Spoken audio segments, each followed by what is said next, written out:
exercise size though, because this would definitely give me a yeast infection. I hate going to the gym and I can't stand being set up. It feels like I just had a one-night stand and I'm like, where's his bed sheet? Big yikes. Alrighty, yo and hello from solo episode number 2 of Big Yikes. Sorry again for the hiatus. I feel like our last new episode was in March at some point. Oh God, I hope so. I will be completely honest with you guys. No, you know what? This is how I have to start it. I'm on the road. Let's do that. Let's start with that. I am always on the road, though I am in New York for the next 2 weeks. I'm recording this just for full transparency on Monday, April 14th at 10:45 in the morning. I woke up inspired to be consistent with content, because we are all not even human beings anymore. We're just content machines. I am on the road, so I'm always on the road, and it feels like it's becoming increasingly hard to get people to know tour dates or stay in the loop or see anything online. Does that have anything to do with our current regime? Probably. But I do have a mailing list that you can sign up in my bio. It's not annoying. I only message you when I'm coming to your city, and occasionally I do like a hello check-in newsletter, like honestly once every 2 months. I'm just about as consistent with that as I am with this. I have a broadcast channel on Instagram. You can sign up also through my website, or you could just follow me on social media and turn on notifications and alerts. And I think those are the best ways of finding out when I am going on the road. My next tour date is Saturday, April 26th in Cincinnati, Ohio at Commonwealth Sanctuary. Get tickets. And then I will be in LA, Palm Springs specifically, May 17th. And then Detroit and Boston and Orlando and Aspen and Tampa are all on the docket with more to come. And I'm always in New York, and I'm always in Miami. I've been running new shows at Ray's Bar in New York, and they have an adjacent one in Miami, and it's been great. It's going to be monthly. This will be coming out after the first one in New York, which is tomorrow. So here's hoping I get shares in time and we sell some more tickets. Okay. Big yikes that I keep falling off of this podcast, but I'm going to be really honest with you guys, and that it doesn't really spark joy. I'm coming up on a year of this podcast where I have invested so much money, and I still owe my videographer money for some episodes. Shout out Blondell. I love you. Please hire him. Blondell Garcon. It just doesn't, I don't know where I'm going with it. And I don't always feel like the juice is worth the squeeze. So I don't want to do what typical Brittany would do, which is just like, no, forget it, nix it, that's it. Because I am 30-something episodes in, and I spent so much damn fucking money on this thing. And on coordinating guests and studio rentals and edits and all this stuff. But the reality is I think the current format doesn't work. So I want to open it up to you guys to feel free to yell at me, because if you're listening to this, we get what? 50 to 70 downloads a week. When I was consistent, maybe it was in the 100, 200s. That's nothing in the podcast world. That's not going to get me a sponsorship. That's not going to break me. It's not going to anything. So if you're listening to this and you are like, I love this show, you're a real one, I would think. You sit with me for 30 to 45 minutes, sometimes an hour, with a guest or without a guest, and you put this on at work or in your car or whatever. And I appreciate you, because this is long form content and it's not like quick and easy. And I think the people that come back to Big Yikes really be fucking with me, So what do you want? Like, do you want these solo episodes where I catch you up about my life and tour dates and the things that have been on my mind? Maybe I make fun of some news stories or share a big yikes. Do you like when I have guests? Should I have a co-host? Probably. What's realistically going to happen is one of two possibly 3 things, which is either this is going to entirely become a solo episode podcast, maybe a guest every now and again, probably not, just more of these Monday morning congested, rambly. Why do I always do solo episodes when I'm congested? That's weird. Number 2, it may just become the Brittany Brave show, and like kind of we abandon this big yikes thing, and it's just me and either one steady co-host or just a couple comics that I have some good vibes with and good camaraderie, and it's really just the Brittany Brave show, and it's about my life, and maybe we talk about some news stuff, and it's just a fun conversation and something that you can enjoy to break up your week. Or I've thought about bringing back Violently Funny, which was my former domestic violence podcast. I did that podcast with another comic many years ago, but I really liked it, and that did have guests, and it was basically about domestic violence, so it was a really interesting take on typical dating podcasts. Yeah, because it was about the darker side of dating, but something that's really real. We made it really funny, and we interviewed other people who went through this, and psychologists and lawyers and therapists, or we just, things would get heavy for sure, but I really feel like there was a niche with that. I think that's what this man is becoming. I don't know. And maybe Big Yikes will just be, the what's going on in Brittany's life, not to be a raging narcissist, but okay. We're going to figure it out. Thanks for sticking with me. You'll know sooner than later what we end up doing with this. Okay. I'm good. I guess we'll start there. I feel like March is always the busiest month for everything, always. And I always have like mini crash outs here and there. And that I feel like there was no exception this year. March just gets like irrationally busy. Things pick up. It's not a bad thing. It's a good problem to have. And then I feel like I kind of crash out and reset right in time for spring, aka now, April. Though, is it spring? It was like 39 degrees in New York 2 days ago. Global warming is real, if everybody, whether you voted for whoever you voted for. 39 degrees and icy rain in April is fucked up. It's just fucked up. That's it. And I'm continuing to go on the road and also finding that I hate all of my material, which has been fun.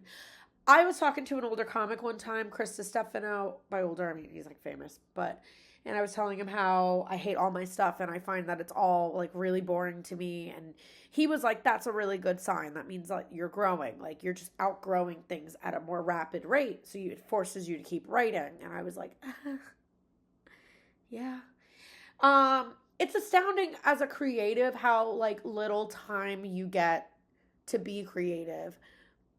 I mean, I just still feel like in this day and age, us comics are so fixated on like clips and content and ads and tour and content and content and content. And like, I didn't get in this to produce content. I got in this to produce material. I think those are two separate things. And I think we all agree that we still find ourselves like overwhelmed. And we still find ourselves like I still don't write as much as I want to be writing. I still don't be silly and funny as much as I want to be silly and funny because I'm like, oh my God, my ticket sales and I have to run this ad and get on this conference call and my business and my taxes and stuff like that, which is probably also partially on me. Not allowing myself to be like the creative that I want to be, just kind of going back into publicist Brittany mode because that's what feels safe and familiar, and not allowing myself to like sleep in a little more and wake up later and just be silly and make a video and not overthink it. So I guess my challenge to you is the same challenge that I have for myself, which is to be creative this week. And I do feel like we're all meant to be creative in our own way. And when we're not like putting out, not sexually. Well, that too, maybe. I don't know. But we're not putting out, we get backed up and we kind of get bottlenecked. And that's kind of how I feel now, where I'm like, I just want to be fun and silly and stupid and make sketches and funny things and write jokes. And we just get too caught up in our to-do list or what we have to do or finish or, whatever. I also want to free anybody who is feeling anxiety over their taxes not being done. I haven't even started. I filed for an extension and they're due tomorrow. But I hate our current government. And I filed for extensions before. It's going to be fine, though who knows? I'm saying this into a microphone on a platform. Elon's listening and filing something against me right now. But everything feels like a lawless land. And I have to find time with my accountant in Miami. And taxes are always so stressful, especially as somebody who runs their own business, because then you're like, I owe the government money. I made no money. What are you talking about? And just overwhelming, because every year when I like go to do my taxes or like apply for an apartment, it's just me collecting a bunch of W-2s and handing them to somebody and being like, I don't know, sorry, it all adds up. Just count it. It makes sense. So if you're feeling stressed about tax season, don't worry. I'm going to go to jail for evasion before you. I don't care. I don't even want to pay my student loans anymore, because don't we not have a Department of Education? What in God's green earth is happening? Also on that note, I think if you're feeling like a heaviness about, I think if you feel like a general malaise lately, or like stress or anxiety that you don't usually feel, or lack of motivation could be a really big one. I know I've experienced that on some level. I just like wouldn't discount the fucking craziness that's happening in the world, because the reality is, like, no matter whether you voted one way or another, right? Like, doesn't, everyone was getting affected by something right now, because that's what's happening. Our current government is uprooting things and flipping things around and kind of making pretty extreme measures. Again, this is regardless of what your party stance is. People are getting deported in droves, and women's reproductive rights are just getting scaled back even more. And, now we don't have a Department of Education. We don't, everything is very chaotic and very overwhelming right now. And I feel like I always discount that impacting me, and that, like, me registering that, and that probably coming out in like how I am on stage or my sleep or everything, because it's not easy to like wake up every day and check your phone and be like, what? And then on top of that, you have like people in your life, like personal friends and people and husbands and wives and boyfriends and girlfriends and moms and dads that you also have to keep tabs on, that there's separate stress coming from them and that. Why does this always end up being heavy, these solo episodes? Maybe I just need to go back to therapy. That's what I'm realizing. I think, for the longest time I was like, I beat therapy, which nobody beats therapy. I'm just being an asshole. And now I'm like, maybe it would behoove me to speak to somebody objectively. Or maybe I just do these solo episodes of Big Yikes and I just throw my thoughts at the wall. So yeah, a lot's going on, and it just feels like every day we lose nuance and we lose grace for other people. And things just get kind of crazy. And it's really easy to also like check out and disassociate, but I think that's what they want us to do. So what I've been doing is minimizing how much I watch the news and consume it as much as I can, and just trying to focus on the issues that I'm the most passionate about, because the reality is it can feel like we need to kind of fix everything, and that's just like not gonna happen. So, but if each of us take the one thing that we feel the most passionate about and we try to like call legislation about it, or sign a petition, or go to a protest, or have informed conversations, or really keep tabs on how it's developing, maybe that's the way to do it. Okay, hard pivot. We did the Bad Bitch Brunch. I did the Bad Bitch Brunch in New York for the first time, and it was everything and more. I think this show is my favorite thing I've ever come up with. No offense, Big Yikes podcast, but you are not top of the list. But I love the Bad Bitch Brunch. It's going to be rebranding to the Bad Bitch Bash, because I don't want to limit it to brunch time or format. And if you've ever been to a Bad Bitch Bash, brunch, bash brunch, bashing at brunch, and brunching while we bash, Brittany Brave's Bad Bitch Bash. I just love it. I think you can say, if you've ever been to one, that it's like not like just another drag brunch, just another crazy bingo brunch, because there's so many of them, right? There's adult bingo, bingo bash, bitches, bingo, brunching. It's a lot. And I know that there's a lot of like overlapping elements to it, but I really think that it has a different energy, at least in the sense that it is a legitimate comedy show. It's only ever all female or queer gay talent, which is great. That's who we spotlight. Everyone's welcome to come, but that's who we spotlight. And then we do have these games that are like off kilter and out of pocket, and like blowjob contests and call your ex and women's history trivia and twerking contests and all these different elements. And I do think that it's a little bit different. I don't do bingo anymore. I took the bingo out for that reason. I do incorporate drag. Drag's not at the center of the show. I've only just incorporated it. So all that to say, I love this show a lot. And if it comes to a city near you, I would love for you to come to it. I think it's really freeing. There's something really intangible energetically that happens in the show. I almost weirdly think it's more me than even my stand-up can be sometimes, because I carry that show. I'm on stage all 3 hours. I'm in the crowd. I'm interacting with every single person, pouring shots in their mouth, figuring out who's going through a breakup, who hates their ex, who's sad, who's shy, and just kind of bringing us all together to tap into that inner quote-unquote bad bitch that is inside of all of us, that just gets like in our head sometimes. But it was particularly special. We did it for Women's History Month at Stonewall, who was such a wonderful, incredible partner. And I want to bring it back to Stonewall. And we will. The next one is going to be at The Stand, my home comedy club, June 14th, 1 p.m. I know that feels far away, but it's exactly 2 months away starting right now. And I want to sell that bitch out. And it's an all new lineup, and there's always new games. There's always a new twist and turn. But I really like the show, and I really like what it represents, because I created it when I was working for Only in Dade in Miami. And I name drop them, and I say their name because, listen, I'm grateful for the opportunity, and I'm grateful for that it did open some doors for me in Miami and some relationships. Great. It got me more on the improv's radar. I started my relationship with NBC because of Only in Dade. So that's why I'm name dropping them, even though as of today, I don't have positive feelings about them.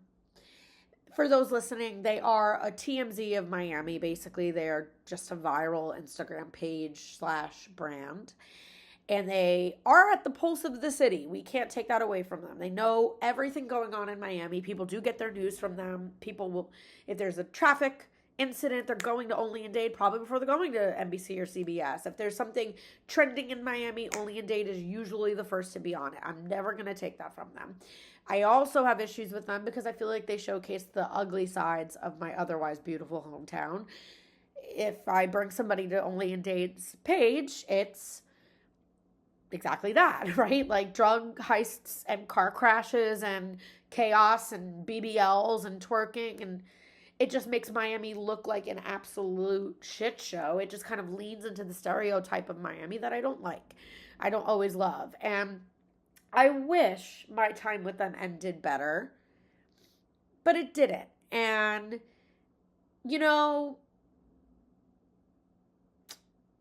patterns are patterns for a reason. And it almost kind of felt like my relationship with Only in Dade was like my typical relationship with a misogynist. And that I was like, or like someone who's abusive, and that I was like, I'll be the one that'll change them. I'm the girl that's different. They're going to treat me differently. And alas, that's not exactly what happened. So, yeah. You just notice that there's not a lot of women on the page.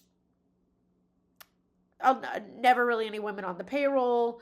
I come down as the new hot popular girl in Miami, and I'm getting all these opportunities, and Only in Dade is one of them, and I'm kind of looking at my female peers who I'm like, that's interesting that Ellie doesn't work for them, and Julie doesn't work for them, and Polly doesn't work, or whoever, and they now each have a story about, oh yeah, I had a moment with them too, get ready. Like, I was working with them too at one point. They talked to me about hiring me too.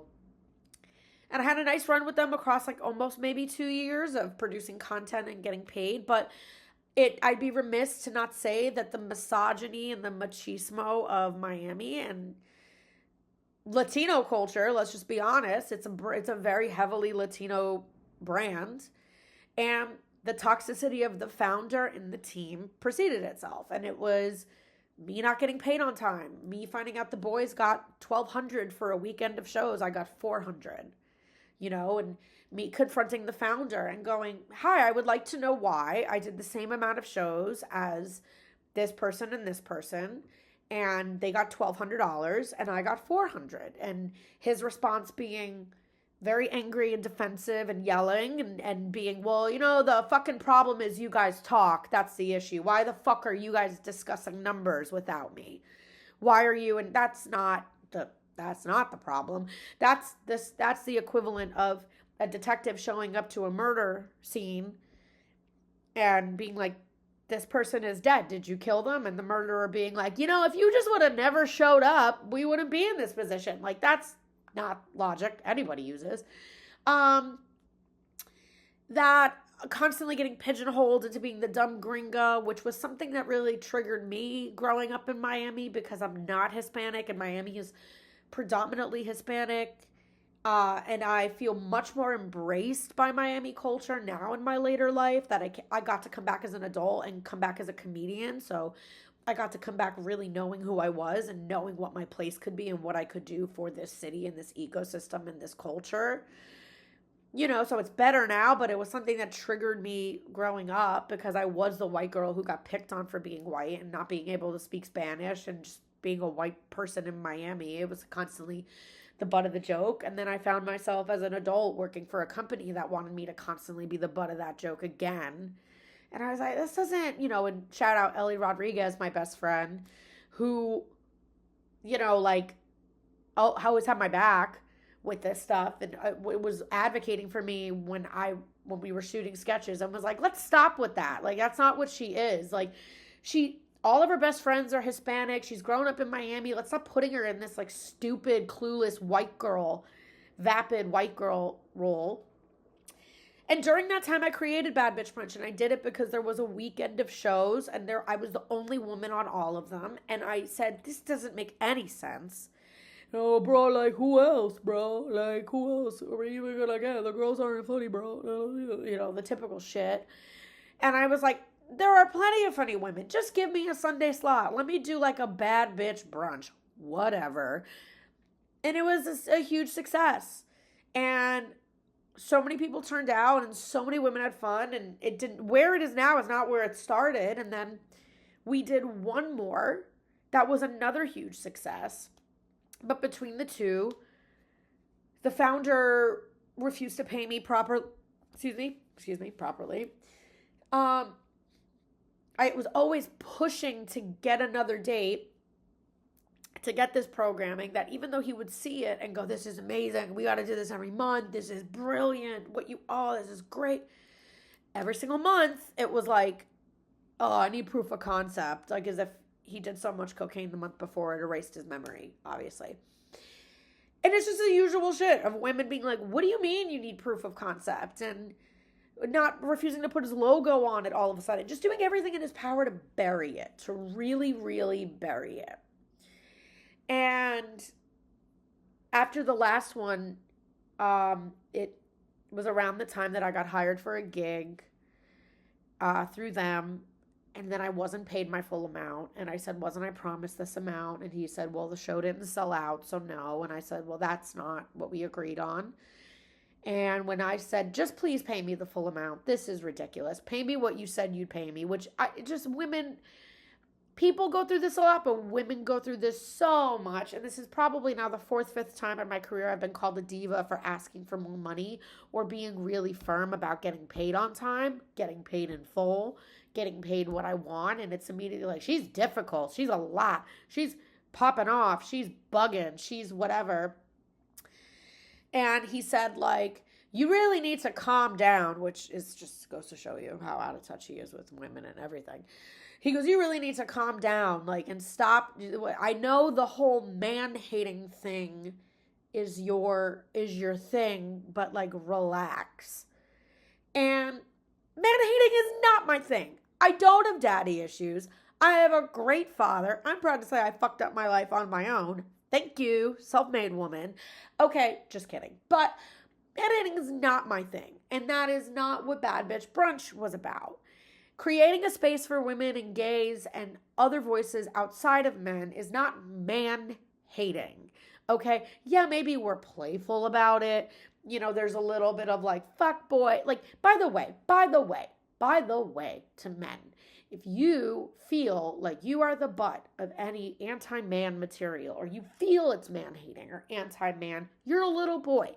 It's because you are doing whatever behavior women are writing material about or making fun of or venting about, and you know it, and you're projecting, okay? Because whatever jokes I tell on stage that may be perceived as man-hating, okay? If you relate to them, you're doing it. And by the way, it's little boys who are doing it. It's boys who are doing it. So that's why I don't say I hate men anymore. I say I hate men that really aren't men, that are boys that are pretending to be men. Okay? We should check in with Boys to Men. Did they ever graduate to being men? Anyways. So I am not man-hating. Yes, my material is very female-centric, and I have had a lot of negative experiences with males. Males. I don't want to say men because real men don't behave or react this way. You know, so yes, I draw inspiration from creating for that. But I've also watched real, secure, wonderful men enjoy my comedy, buy tickets to see me, show up for me, relate to it, find it fucking funny, and sit in an audience completely secure with themselves, knowing she's not talking about me. Because I don't do that. I have a great relationship with my mother, and I'm a fucking man, and I don't treat women like this. So whatever. So if you're upset and you perceive it as man-hating, and you perceive it as libtard, you perceive it as bitter, you perceive it as a lot, you perceive it as she's a diva, she's whatever, maybe you're the problem. Maybe you should look inward. Because my greatest allies in my career have been men. I've been helped the most from men. I have a ton of gay and straight male best friends. I love men. I am as straight as an arrow. I've tried the whole being with women thing. That's fun recreationally. It's not for me. I love men. I love the company of men. I finally feel like I'm in the place where I can date again. I feel like I'm not anti-man when I date. I feel like there's no bitterness. I feel like there's a true clean slate emotionally with me, with everything that I went through, that I truly can, like, I feel like I'm in a position, breaking news, where I could give men benefit of the doubt. I could give a man the benefit of the doubt. Hell just froze over. Okay, where I wasn't in that place admittedly years ago, but I am now. So if you see it as man-hating, then maybe clean up your fucking behavior and really look at yourself and what masculinity means, because it's not eating birds' heads, despite what RFK Jr. will tell you, and it's not pounding at the gym, okay? It's not any of these things. It's not. My father cries all the time. He also gets like really angry, and he also is a wonderful father. And my father also, not now because he's sick and old, but he also pounded at the gym and was really athletic and fit and loves sports and loves whiskey and loves all the traditional man things, but he also like fucking cries a lot and like takes really good care of his wife and his daughter and shows up for them. So, okay. So that's how Bad Bitch Brunch came to be. It was a convergence of one more incident of fuckery, and then we did the last Bad Bitch Brunch, and luckily I very quietly let my contract end and backed away. And yes, in case you're wondering, said founder and company have tried reaching out to me multiple times, calling and texting. And it's always very civil and pleasant when we run into each other, but I am very happy to have moved on. And Bad Bitch Brunch is mine. And it suffered a little bit the first one we did afterwards. You know, I don't have 1 million followers. I will, though. No, I need to get better at content, so who knows when I will. But I will. And it did take a hit, but I don't think it wouldn't be at Stonewall Inn. And it shouldn't be at Stonewall Inn. When the team that was initially behind it or the people that were initially around this show are pretty homophobic and misogynist. And it wouldn't be at Stonewall Inn during Women's History Month had I not been fucked over all those times. And not even realize the story behind it until the general manager of the Miami Improv, a woman, I love you, Melissa, was like, I love you and I love this show and I love that it still exists and that it's in your hands and it's not in Lenny's and it's, oh, I said his name, whatever. Because it should be. And I love that it's yours. And she always found space on the calendar for it and always defended it and defended that it was mine. So maybe that's really what Bad Bitch Brunch is. And bash is, I think it stands for rebellion. And I think it stands for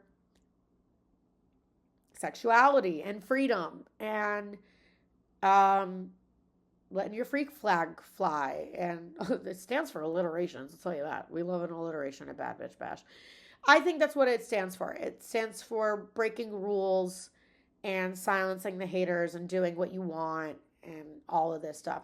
And it's interesting because I've run into this now with my career over the last couple weeks, and it's something I speak with my manager about a lot, and why I love my manager, one of the many reasons, is she's very, be you, don't censor yourself, you shouldn't have to be clean, you should just create and make things that you think are funny, and very pro-woman. You know, her two clients are me and Zhao Ying Summers, who's a badass and says whatever the fuck she wants and is out of pocket in the best way and is selling out across the literal world right now. So it's, you know, I think there's power in being clean as a comedian, and I can totally understand people have different sensitivities to different topics, but I have run into this over the last couple weeks. So just like, well, she's too dirty. Well, I looked at her social media. Well, she talks about sex too much. Well, she curses. And, you know, I was at a festival and somebody, an industry person on a panel, was saying something nice about me, but prefaced it with, you know, I was having a great conversation with Brittany earlier,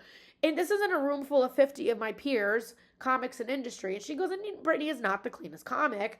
And I saw some comics like scuffle under their breath. And I was like, yeah, I'm also fucking funnier than you. So maybe I just said fuck, but, you know, maybe tighten up your joke writing and command the stage a little more. I don't know. I'm just bitter because of that. And I think this is why I like look up to like Joan Rivers so much, and certain people like I don't even want to say Beyonce, because I feel like Beyonce plays it safe sometimes too. She's very like PR, but she also doesn't give a fuck. I don't know. Lady Gaga, I don't know. I look up to certain, like Ruth Bader Ginsburg, Fran Lebowitz, is that her last name? Like she's like another one. It's like a ball buster and a pioneer, and like Dr. Ruth. I don't know. I think that's why I just think it's either the Aquarius in me. I don't know. I just don't like being told no. And I think censoring people for their material and things like this is easy and lazy and judgmental. And it's just something that's come up personally with me with some really cool opportunities that I've been presented, that some I've lost, some I'm still in the running for, that apparently if you go to my Instagram, I'm the fucking Antichrist on there, and I'm too dirty and I'm too whatever. And it's, I wish I could tell you that it's going to be like, all right, Brittany, just play by the rules and play by the game and archive some stuff, and maybe don't be so slutty at Bad Bitch Bash, or maybe don't curse so much, or maybe don't talk about sex on stage, or maybe don't be so loud about abortion, or I don't know if you should really get so political in your act, or I don't know if you should talk about that dark stuff too much in your... I wish I could tell you that that's what it's going to turn me into. It's fucking not. It's not. It's just not. I'm going to keep doing shows like Bad Bitch Bash. I'm going to keep talking about what I want to talk about. If you need me to work clean, I can be a professional and work clean, but I don't know. I know that women and not male comics get it more. And it's also like, look at how foul the fucking world around us is. And you're worried about a curse word and a joke. Actions are still more important than words. So why don't we look at what our government's doing? Look at how people are treating each other every day, and get a little less upset about a joke or a show where the host's ass is hanging out in a cowboy outfit, or a woman deciding to terminate a pregnancy because it's her body and it's her choice and she just doesn't want to be pregnant right now, given her circumstances. I don't know. I just think our priorities are all out of whack. This is at 35 minutes. I think we've had a good run. TBD on the future of Big Yikes. It will probably stay around. It just may change. And let me know, honestly, please slide into my DMs and be like, this was terrible. This was great. I loved it. I hated it. I don't know. Help. It's going through an identity crisis, but I'm not. So that's what's good. Come see me on the road. Make sure you subscribe on YouTube, Spotify, Apple, and don't let anybody tell you anything this week. That's my, just who cares? Truly, who cares what anyone thinks? Your life will remain unaffected either way. Big yikes. Bye.